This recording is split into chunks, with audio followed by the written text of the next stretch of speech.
Bismillahirrahmanirrahim. Assalamu alaikum 11th class. So this is the new book of 11th class. ये जो हमें Punjab सर्कुलम board की तरफ से साइन की गई है इस दफा यानी 2025 में हम लोग को न्यू बुक दी गई है। सो चलते हैं अपनी बुक्स की तरफ। आप लोग मेरे साथ कनेक्टेड रहिएगा ताकि आपके पास मेरे हर एक लेक्चर पहुंच सके 11th क्लास का। सो अगर आप लोग देखें तो आपको यहाँ से बहुत से चैप्टर दिए गए हैं, ठीक है। कॉम्प्लेक्स नंबर है फर्स्ट चैप्टर हमारे पास। सेकंड आपके पास फंक्शन एंड ग्राफ है, फिर थ्योरी ऑफ क्वाड्रेटिक इक्वेशन है, एंड फोर्थ आपके पास है मैट्रिसेस एंड डिटर्मिनेंट्स, ठीक है। अब आपके पास जो फर्स्ट 3 चैप्टर्स हैं वो उनमें आपको थोड़ी सी कॉम्प्लिकेशंस होंगी, आपको जो है वो ज्यादा समझना पड़ेगा। आप लोग उनको ये ना समझे कि वो आपके पास मुश्किल होंगे। मुश्किल चीज आपके पास कोई नहीं होती जब तक आप लोग उसे खुद मुश्किल ना समझ लो, ठीक है। आपके पास 4 चैप्टर है जो बहुत ज्यादा आसान चैप्टर है। तो सबसे पहले हम लोग जो है वो आसान चीज की तरफ चलते हैं। सबसे पहले अपना जो है वो चैप्टर नंबर 4 स्टार्ट करते हैं और जो है वो उसको सॉल्व करने की कोशिश करते हैं। तो इसके लिए आप अपना पेज नंबर 44 ओपन कर लें, ठीक है। सो अपना पेज नंबर 44 हम लोगों ने ओपन कर लिया है और ये हमारे पास है मैट्रिसेस एंड डिटर्मिनेंट्स, ठीक है। ये पेज हमें जो है वो ओपन किया है, मैट्रिक्स की चैप्टर है। नीचे आपके पास मैट्रिक्स की डेफिनेशन है, a triangular array of numbers closed by a pair of bracket is called a matrix.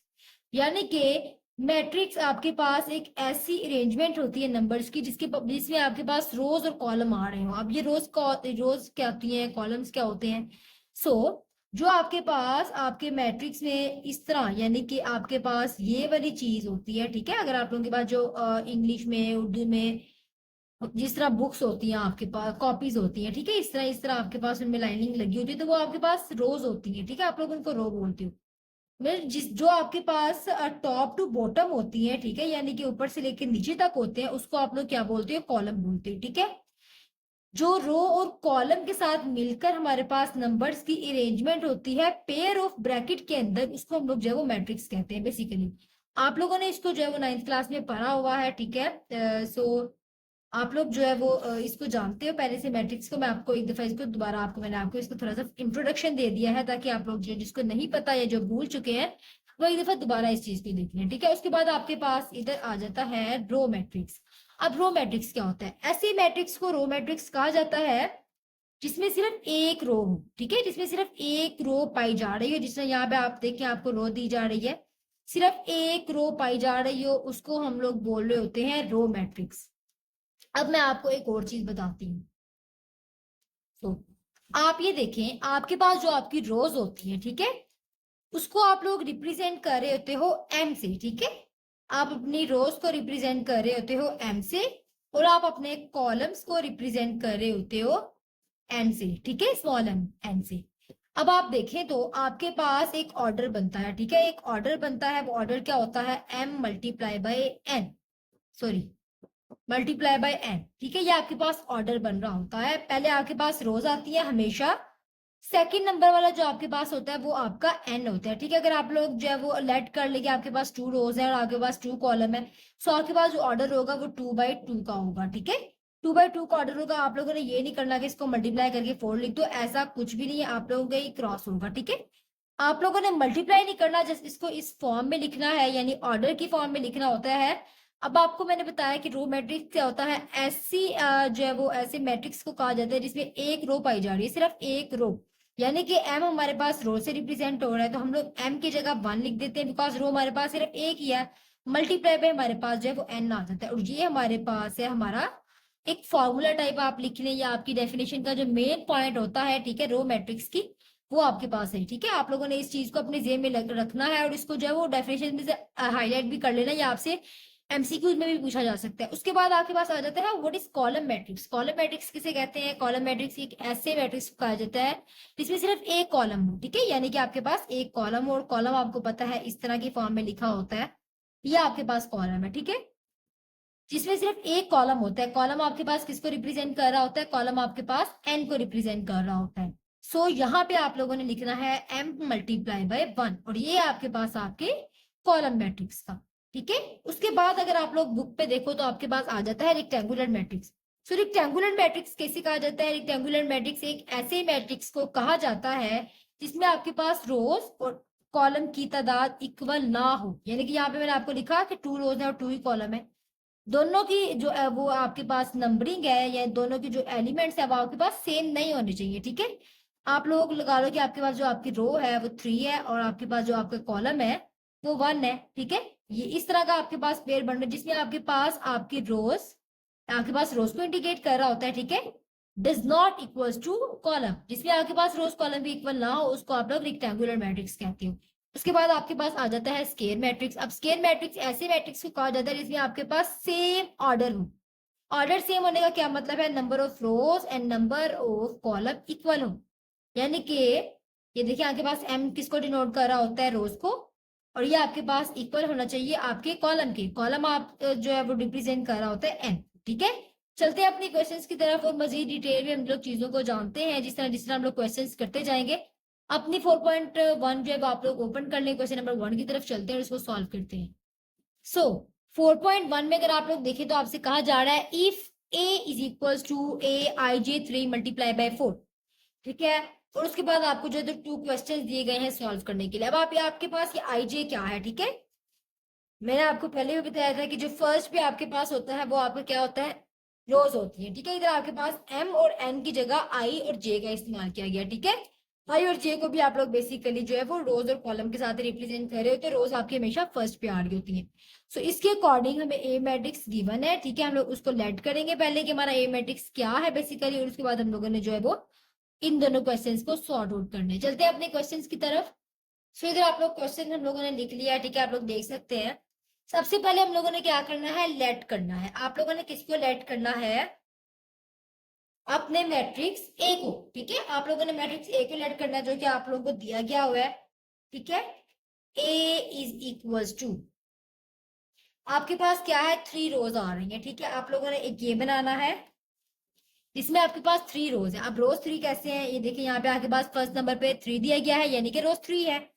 सो आप लोगों ने, ये आपके पास ए है, आप लोगों ने इस वजह से यहाँ पे ए ही लिख लेना। उसके बाद आपके पास कॉलम कितने हैं, 4। एक तो ये हो गया, दूसरा ये, तीसरा ये एंड चौथा ये, ठीक है। सो आप लोगों ने ये कॉलम बना लेने हैं अपने। देन आप लोगों ने क्या करना है, आपके पास ये आपकी फर्स्ट रो है, यानी रो आपके पास इस तरह होती है। फर्स्ट आप लोगों ने इधर लिख देना है, ये आप लोगों के पास जो है फर्स्ट रो है, आप लोगों ने इधर सब पे फर्स्ट लिख देना है। सेकंड रो है, आपने सब पे सेकंड लिख देना है। थर्ड रो पे आप लोगों ने सब पे थर्ड लिख देना है, ठीक है। उसके बाद ये आपके पास फर्स्ट कॉलम है, आप लोगों ने इधर फर्स्ट लिख देना है। ये सेकंड कॉलम है, इधर आप लोगों ने सेकंड लिख देना है। ये थर्ड कॉलम है, इधर आप लोगों ने थर्ड लिख देना है। फोर्थ कॉलम है, इधर आप लोगों ने फोर्थ लिख देना है, ठीक है। अब आप लोगों ने नेक्स्ट क्या करना है, आप लोगों ने ए को तो लेट कर लिया, यानी मैट्रिक्स ए को लेट कर लिया। अब आप लोगों ने I3 को मल्टीप्लाई करवाना है ए के साथ। सो I3 क्या होता है, व्हाट इज I3? सो मैं आपको बताती हूँ कि I3 आपके पास क्या होता है। सबसे पहले तो आप लोगों ने इधर लिख लेना है I3 और ये ए। सबसे पहले आप लोगों ने इधर I3 की वैल्यू लिख लेनी है, ठीक है। उसके बाद जो है वो आप लोग इधर उसको मल्टीप्लाई करवाओगे ए के साथ, और ये आप लोगों ने एज इट इज लिख लेना जिस तरह आपको गिवन है, ठीक है। आई जो है आपके पास वो आपके पास रिप्रेजेंट कर रहा होता है आइडेंटिटी को, ठीक है। आइडेंटिटी मैट्रिक्स को रिप्रेजेंट कर रहा होता है। आइडेंटिटी मैट्रिक्स क्या होता है, ऐसा मैट्रिक्स जिसकी डायगोनल एंट्रीज, ठीक है। मैं आप लोगों को जो है वो एक दफा इसको जो है वो प्रैक्टिकल करके भी आपको दिखा देती हूँ ताकि आप लोगों को जो है वो अच्छे से समझ आ जाए, ठीक है, इस चीज की। सो आइडेंटिटी मैट्रिक्स को समझने के लिए सबसे पहले आप लोग डायगोनल मैट्रिक्स को समझेंगे। ये आपके पास इंपॉर्टेंट है, ठीक है। आप लोग इसके ऊपर इंपॉर्टेंट लिख लें। डायगोनल मैट्रिक्स में आप लोग देखें तो ऐसी मैट्रिक्स को कहा जाता है जिसमें आपके पास डायगोनल एंट्रीज, ठीक है, ये आपके पास डायगोनल एंट्रीज होती है जो 1 2 5 है, ठीक है। इस तरह की एंट्रीज को आप लोग क्या बोलते हो, डायगोनल एंट्रीज। आपके पास डायगोनल एंट्रीज में कम से कम एक एंट्री ऐसी होनी चाहिए जो जीरो ना हो, यानी नॉन जीरो एंट्री एक ना एक तो होनी चाहिए, ठीक है। अब आपके पास आइडेंटिटी मैट्रिक्स क्या होता है, ठीक है। आप लोग नीचे आ जाए तो यूनिट और आइडेंटिटी मैट्रिक्स आपको यहाँ नजर आ रहा है। आइडेंटिटी मैट्रिक्स ऐसे मैट्रिक्स को कहा जा रहा होता है जिसमें आपके पास जो आपकी डायगोनल एंट्रीज होती है, डायगोनल एंट्रीज को मैंने अभी आपको बताया कि आपके पास क्या होती है, डायगोनल एंट्रीज 1 हो और बाकी सारी की सारी एंट्रीज 0 हो। सारी डायगोनल एंट्रीज 1 होनी चाहिए और बाकी सारी की सारी आपके पास 0 होनी चाहिए। सो यहाँ पे अगर आप लोग देखें तो आपको क्या दिया गया है, I3। 3 का मतलब क्या है कि आपके पास 3 का ऑर्डर होना चाहिए, यानी 3 रोज होनी चाहिए और 3 आपके पास कॉलम होने चाहिए। तो हम लोग इधर आइडेंटिटी मैट्रिक्स लिख लेते हैं, ये आपके पास जो है वो डायगोनल एंट्री में आते हैं। इधर आप लोग 1 लिख लोगे, 0 0, ये भी डायगोनल है, इधर 1 आ जाएगा, इधर 0 आ जाएगा, ये भी डायगोनल होता है, इधर भी 1 आ जाएगा और ये 0। सो ये है आपके पास आपका I3 मल्टीप्लाई बाय ए। अब आप लोगों ने इनको मल्टीप्लाई करवाना है। मल्टीप्लाई आप लोग किस तरह कराओगे, दोनों को मल्टीप्लाई करवाने का एक मेथड होता है। आप लोगों ने रो को, यानी कि जो आपके पास फर्स्ट मैट्रिक्स होता है, फर्स्ट रो को फर्स्ट कॉलम के साथ मल्टीप्लाई करवाना होता है, फिर फर्स्ट रो को सेकंड के साथ, फर्स्ट रो को थर्ड के साथ, फर्स्ट रो को फोर्थ के साथ। आप लोगों ने इस तरह इनको मल्टीप्लाई करवाना होता है। तो चले जी हम लोग इनको मल्टीप्लाई करवा लेते हैं। सबसे पहले आप लोग देखें, फर्स्ट रो का फर्स्ट एलिमेंट आपके पास क्या है, 1। 1 को अगर आप लोग फर्स्ट एलिमेंट के साथ करा, फर्स्ट, क्योंकि आप लोगों ने एक और चीज जो है वो नोटिस करनी है कि फर्स्ट एलिमेंट को फर्स्ट के साथ, सेकंड एलिमेंट को सेकंड के साथ, थर्ड एलिमेंट को थर्ड के साथ। ठीक है, यहाँ पे रोज है और यहाँ पे कॉलम्स है। रोज को कॉलम से मल्टीप्लाई करवाना है, याद रखिएगा, कॉलम को रोज से नहीं, रोज को कॉलम से मल्टीप्लाई करवाना है। इससे आपके क्वेश्चन गलत हो सकता है अगर आप लोग गलत लिखते हो। ठीक है, आप लोगों ने 1 को मल्टीप्लाई करवाना है A11 के साथ, आपके पास A जो है 1 1 वो एज इट इज आ जाएगा। प्लस लिखना है आप लोगों ने मिड में, सेकंड को सेकंड के साथ कराया तो 0, जिस भी नंबर के साथ मल्टीप्लाई होता है उधर 0 ही आ जाता है। सो इसको भी आप लोगों ने इसके साथ कराया तो ये भी आपके पास 0 आ जाता है। उसके बाद आप लोगों ने फर्स्ट को करवाना है सेकंड कॉलम के साथ, तो आपके पास A1 2 एज इट इज आ गया, प्लस ये दोनों आपके पास इधर से होंगे तो आपके पास 0 आ जाएगा, बिकॉज 0 जिस भी नंबर से मल्टीप्लाई होता है वो 0 ही आ जाता है। तो इधर 1 आपके पास इसके साथ होगा तो यहाँ पे भी आपके पास जो है वो A1 3 आ जाएगा, प्लस ये दोनों आपके पास 0 है तो यहाँ पे 2 0 आ जाएंगे। सो ये आपके पास 1 के साथ होगा, यानी फोर्थ कॉलम के साथ, तो आपके पास A1 4 हो जाएगा, प्लस ये 2 0 है तो आपके पास यहाँ पे 2 0 आ जाएंगे। ठीक है, बिकॉज 0 जिसके साथ भी मल्टीप्लाई होता है 0 ही आंसर दे रहा होता है। ठीक है, अब आप सेकंड कॉलम पे आ जाइए, ये आपके पास सेकंड रोज है और ये आपके पास जब आप लोगों ने इसको 1 बाय 1 कॉलम्स के साथ मल्टीप्लाई करवाना है। ये आपके पास सेकंड रो है, 0 को आप लोगों ने मल्टीप्लाई करवाना है A11 के साथ, 0 को A11 के साथ मल्टीप्लाई करो तो आपके पास 0 आ जाता है। 1 को आप लोगों ने सेकंड एलिमेंट के साथ, यानी सेकंड एलिमेंट है, सेकंड को सेकंड के साथ कराया तो आपके पास आ गया A21। थर्ड को थर्ड के साथ कराया तो आपके पास 0 आ गया। फर्स्ट को आप लोगों ने इसको सेकंड कॉलम के फर्स्ट के साथ कराया तो 0 आ गया, प्लस सेकंड के साथ कराया तो A22 आ गया, थर्ड के साथ कराया तो आपके पास अगेन 0 आ गया। फिर थर्ड रो पे आ जाए तो यहाँ पे सॉरी थर्ड कॉलम पे आ जाए तो यहाँ पे आपके पास 0 को फर्स्ट के साथ कराया तो 0 आ गया, 1 को कराया सेकंड के साथ तो आपके पास 2 3 आ गया, प्लस थर्ड को कराया थर्ड के साथ तो आपके पास 0 आ गया। अब आपके पास फोर्थ वाला कॉलम ले लेते हैं, 0 को करवाया इसके साथ तो आपके पास 0 आ गया, प्लस 1 को कराया तो आपके पास A24 आ गया, प्लस 0 को करवाया थर्ड वाले को थर्ड के साथ तो आपके पास 0 आ गया। अब आपके पास लास्ट वाला है, यहाँ पे आप लोग देखें 2 0 है, यानी फर्स्ट वाली 2 नंबर्स आपके पास 0 0 आ जाएंगे सबके। ठीक है, आप लोगों ने तीनों के 0 0 लिख लेने हैं, बिकॉज फर्स्ट वाली 2 एंट्रीज आपके पास 0 है। अब थर्ड पे आपके पास क्या है, 1। आप लोगों ने थर्ड को थर्ड के साथ कराना तो आपके पास हो गया A31, थर्ड को थर्ड के साथ कराया तो A32, थर्ड को थर्ड के साथ कराया तो A33, और यहाँ पे आपके पास है 0 + 0, और थर्ड को कराया तो 3 4 आ गया, A34 आपके पास आ गया। ठीक है, अब आप लोगों ने क्या करना है, इस मैट्रिक्स को आप लोग जो है वो प्लस प्लस और माइनस करवा लें, जो आपके पास साइन है उसके अकॉर्डिंग यहाँ पे प्लस हो रहा है। फर्स्ट पे आपके पास आ जाएगा A11, सेकंड पे आ जाएगा A12, थर्ड पे आ जाएगा A13, फोर्थ पे आ जाएगा A14, बिकॉज 0 प्लस हो या ना हो आगे पास वैल्यू सेम आ रही होती है। ठीक है, इधर आगे पास है 21, A31, A22, A32, A23, A33, A24, A34। ठीक है, ये आपके पास आपका कॉलम आ गया। अब इन्होंने बेसिकली क्वेश्चन में सॉल्व करने के लिए क्या कहा था, I3 मल्टीप्लाई बाय A जो हमने फाइंड कर लिया। उन्होंने कहा था ये आपके पास A के इक्वल है। अगर आप लोग A को देखें तो आपके पास जो आंसर आया है वो बिल्कुल A के इक्वल है, एग्जैक्ट। सो आप लोग लिख दोगे इज इक्वल टू A, और यहाँ पे आप लोगों ने लिख देना है left hand side is equal to right hand side. ठीक है, दोनों साइड आपके पास इक्वल हो गया, इस चीज को आपने प्रूव कर दिया। चलते हैं अपने सेकंड पार्ट की तरफ। सो सेकंड पार्ट में आपको दिया गया है AI4 is equal to A। इसमें भी आप लोगों ने फर्स्टली लेफ्ट हैंड साइड को ले लेना है, जो कि आपके पास है AI4। अब आप लोगों ने इनको मल्टीप्लाई करवाना है। सबसे पहले तो आप लोग A की वैल्यू ले लें जो आप लोगों ने लेट की थी। ठीक है, पिछले क्वेश्चन में जो आपने A की वैल्यू लिखी थी एग्जैक्टली वही A की वैल्यू आपके पास यहाँ पे आएगी। सो वहां से देखते हुए आप लोगों ने A की वैल्यू जो है वो यहाँ पे नोट कर लेनी है। ठीक है, इधर आप लोग नोट कर लें A की वैल्यू जो कि आपके पास है A11, A12, A13, A14, A24, A34, A23, A33, A22, A32, A21, A31। ठीक है, ये आपके पास है आपका ए वाला मैट्रिक्स। ए वाला मैट्रिक्स पहले लिखा है तो हम लोगों ने इसलिए उसको यहाँ पे भी फर्स्ट ऑफ ऑल लिखा है। ठीक है, उसके बाद आपके पास आ जाएगा I4, यानी यहाँ पे आपके पास जो आइडेंटिटी मैट्रिक्स है वो 4 को ऑर्डर है, यानी 4 लेना है आप लोगों ने, इधर 4 रोज और 4 कॉलम्स। सो आप लोगों ने क्या लिखना है, इधर 1, ये 0 0 आपके पास आ गई, ये भी 0 है, ये आपके पास डायगोनल 1 आ गया, ये 0 है, ये 0 है, 0 0, ये डायगोनल 1 आ गया, ये 0 है, 0 आपके पास, 0 0 और ये डायगोनल 1। आपके पास डायगोनल एंट्री सारी 1 हो गई और बाकी आपके पास जो है वो 0 आ गई। अब आप लोगों ने क्या करना है, इसको इसके साथ मल्टीप्लाई करवाना है, तो चले इसको इसके साथ मल्टीप्लाई करवाते हैं। सो फर्स्ट ऑफ ऑल तो आप लोग देखें, आपके पास जो आपकी फर्स्ट रो है आपको नजर आ रही होगी A11 वाली, आप लोगों ने इसको फर्स्ट कॉलम के साथ मल्टीप्लाई करवाना है। चलो इसको फर्स्ट कॉलम के साथ मल्टीप्लाई करवाते हैं। इसको आपने इसके साथ मल्टीप्लाई कराया तो A11 अगेन आ गया, प्लस आपके पास 3 0 है, 3 0 जब इन 3 के साथ मल्टीप्लाई होंगे तो आपके पास ऑब्वियसली 0 0 ही आ जाएगा। 3 0 आप लोग इधर लिख देंगे। उसके बाद आप लोगों ने सेकंड तरफ जाना है, इसको सेकंड के साथ मल्टीप्लाई करवाना है। फर्स्ट पे आपके पास 0 आ जाएगा बिकॉज फर्स्ट आपके पास 0 है। ठीक है, 0 को A11 के साथ कराया तो 0 ही आ जाता है। सेकंड को सेकंड के साथ कराया तो A12 आ गया और फिर 2 0 है आपके पास, तो 2 0 हम लोगों ने इधर लिख दिए।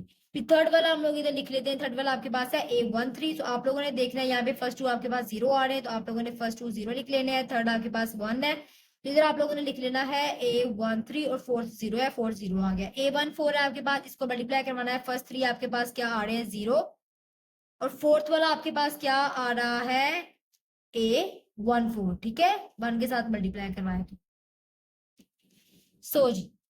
अब आप नीचे आ जाइए, सेकंड आपने रो ले लेनी है। सेकंड रो को आपने फर्स्ट कॉलम के साथ मल्टीप्लाई करवाना है। इधर आपके पास आ जाएगा A21, बाकी आपके पास 3 0 एज इट इज आ जाएंगे। इसमें भी आपके पास 0 आ जाएगा, प्लस यहाँ पे आपके पास क्या आएगा, आप लोगों ने सेकंड एलिमेंट को, यानी फर्स्ट को तो आपने 0 के साथ कराया तो 0 आ गया, सेकंड को सेकंड के साथ कराया तो A22 अगेन आ गया, प्लस 2 0 आपके पास एज इट इज आ जाएंगे। मतलब कि आपको पता है कि ये 2 है, अगर आपके पास ये 0 से मल्टीप्लाई हो रहे हैं तो 0 ही आता है। तो इधर आप लोगों ने क्या करना है, थर्ड के साथ मल्टीप्लाई करवाना है।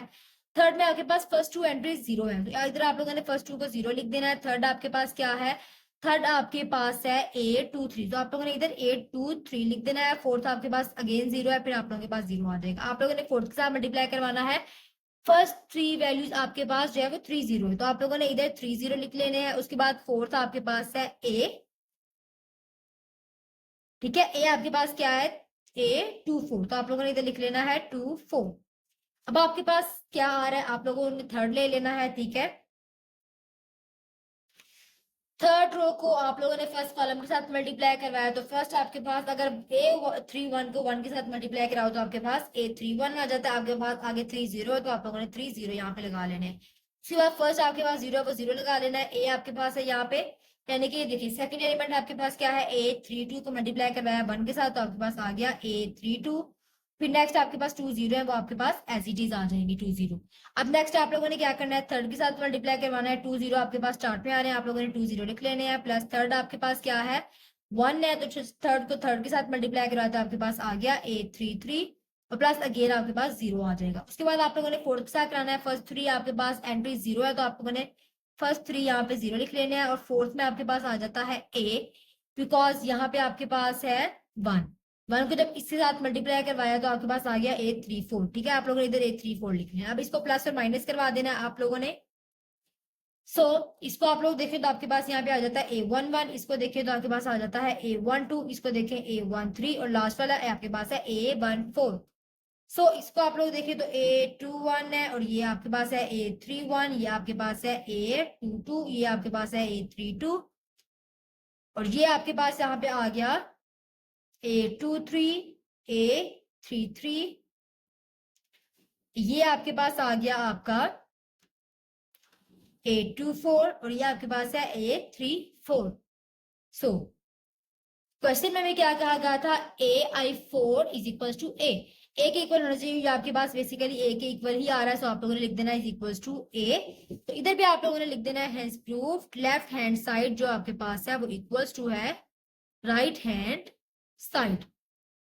सो इसी के साथ आपका आज का लेक्चर जो है वो कंप्लीट हो रहा है। स्टे कनेक्टेड विद मी अगर आपको मेरे लेक्चर्स की अच्छे से समझ आ रही है, देन वेल एंड गुड। अगर आप लोगों को लगता है कि कहीं से कमी पेशी हो रही तो आप लोग मुझे मैसेज जरूर करिएगा कमेंट सेक्शन में, ताकि मैं आप अपनी गलती को सही करूं और आप लोगों को मजीद डिटेल में उसको समझा सकूं। अगर आप लोगों को कुछ समझने में जो है वो मिस्टेक हो रही है, आप लोग उसको समझ नहीं पा रहे, तो मैं आपको मजीद इजी वर्ड में उसको समझा सकूं। ठीक है, नेक्स्ट लेक्चर तक के लिए अल्लाह हाफिज, थैंक यू सो मच।